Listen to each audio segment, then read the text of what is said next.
right, that's better.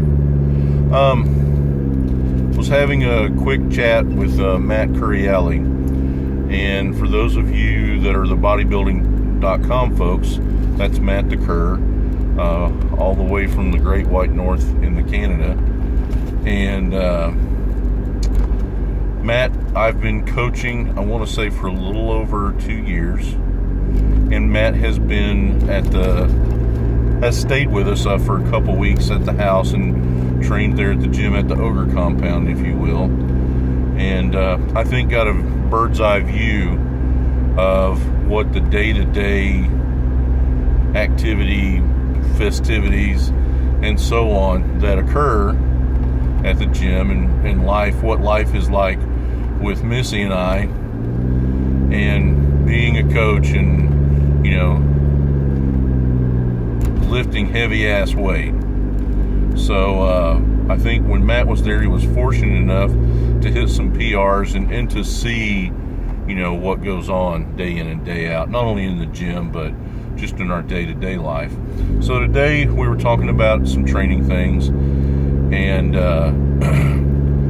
he said something that made me say, you know, I should probably do more vlogs. You know, and I don't want to do these and it sound like I know everything, because I don't.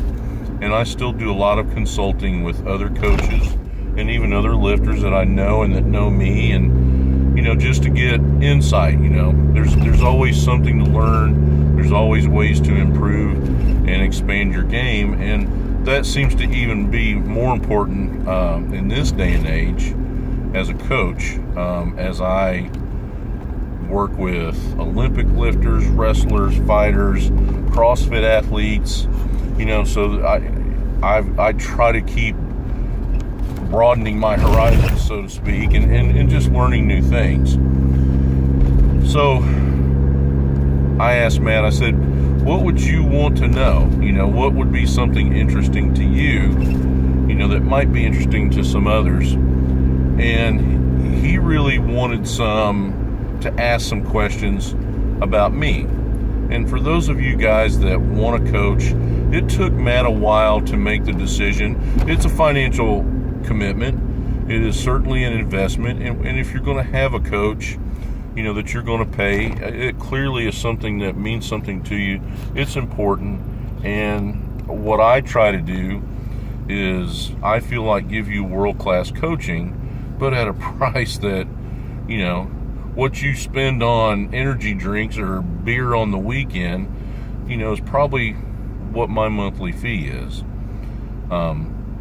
So this kind of gives you some insight. He had some very specific questions, so I'm going to do one at a time.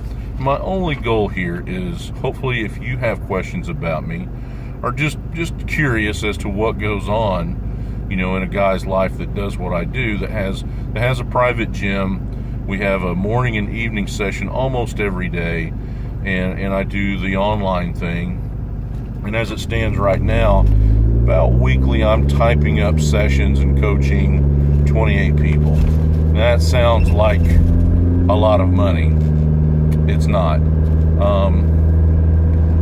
But it is a lot of work, and that's fine. That's what I do. That's what I love to do. And many of you that I've been doing this with for some time have become basically members of our family. You come visit, and we come visit you, and, you know, we become part of each other's lives. And that's very important to me, for whatever that's worth. Some people might think that's creepy, and it's not a fit for everybody.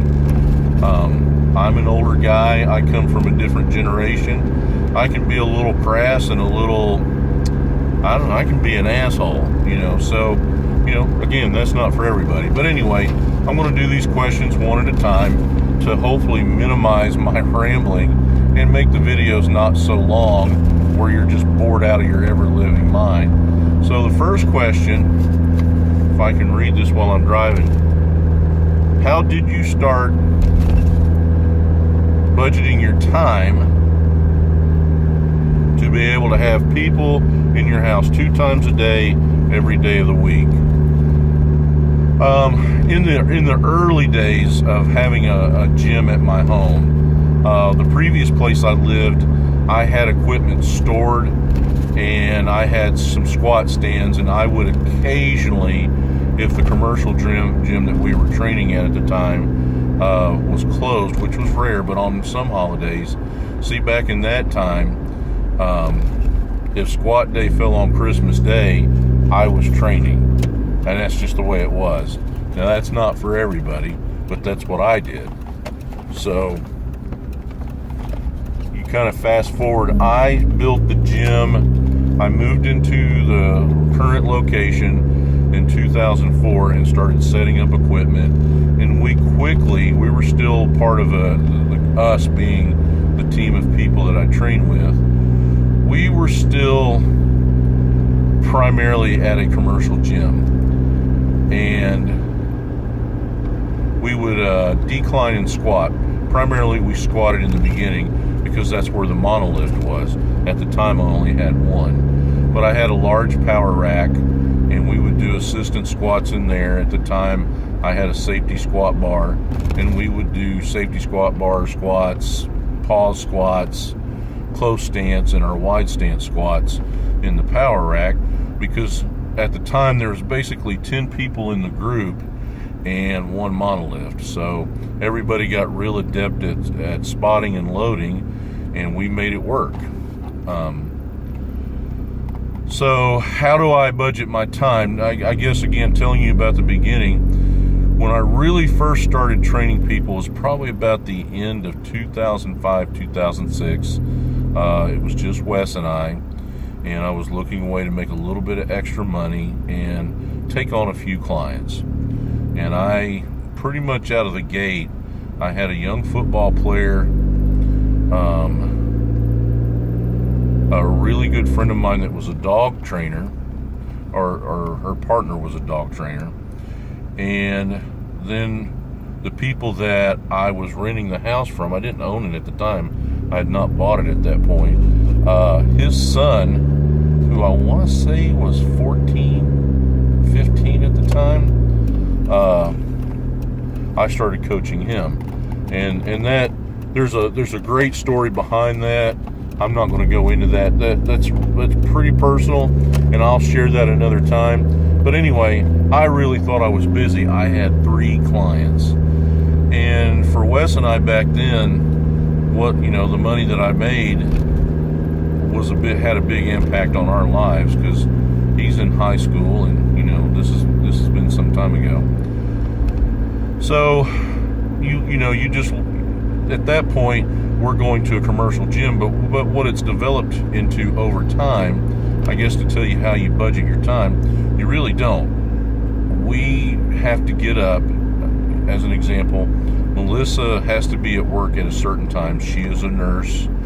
That's what she does for a living, and she's a research nurse, so it's not like bedside nursing, which I think is probably one of the toughest jobs in the world. I want no part of that. But she is a research nurse for a cancer hospital, and I'm gonna tell you, that's a tough thing. But again, that's another story. So Melissa's alarm goes off Monday through Friday at 4 o'clock. Now, I'm used to training in the morning. I've always gotten up early because that's the time I needed to train. But I'm going to tell you, 4 o'clock in the morning is early. And as I get older and enjoy bourbon more often than I probably should, 4 o'clock gets tougher and tougher. But she gets up, bless her heart, takes care of the dog, she feeds them, and has coffee made, and she goes downstairs. I get up because some of you folks that I coach are in Europe and foreign countries, and a lot of times I have email waiting on me, so I try to either watch videos or at least read the emails and make sure that there's no questions or concerns. I check on my job, and then I scamper downstairs. I go make a cup of coffee. I get ice for the dogs. We have 4 dogs, and they think ice is a treat, which is exceptionally handy. And then I scamper downstairs and start coaching Melissa while I warm up. And so that occurs at 4:30, 5 o'clock, and comes in, different people filter in at different times. And that I usually get done about 8 o'clock, and I try to leave by 8:30. Sometimes it varies, it depends. And then I go on to work. I have a full-time job. I get off work generally at 5 o'clock, and I scamper home Monday, Tuesday, Thursday night. We leave Wednesday open. Today is Wednesday. And it's kind of a time where we can kind of catch our breath during the week. If she wants to go out, we try to go out. When I say go out, Melissa and I are not party animals or anything like that. But, we'll go to dinner or something like that. And sometimes it's just having a quiet night. Friday nights are usually open just because a lot of people don't train. And again, she and I usually go out. We have some neighbors that we're really tight with. And we're going to be in town more this year. But usually that was after work, was travel time to wherever we were judging a meet or whatever the case may be. And then when we were in town, Saturday mornings, we would get up by 5 o'clock to do whatever we needed to do training-wise, and then run the gym. And that would run anywhere from, its start time's usually 7 a.m. and runs to 10 a.m. to sometimes noon. It really just depends on who is able to come train. And up until June, I would do cardio on Sundays, and that's most of the time, that is when I'm typing up everybody's workouts. A lot of the time is Sunday morning. I get up about 5 o'clock. I grab a couple of energy drinks from the gym cooler and get started.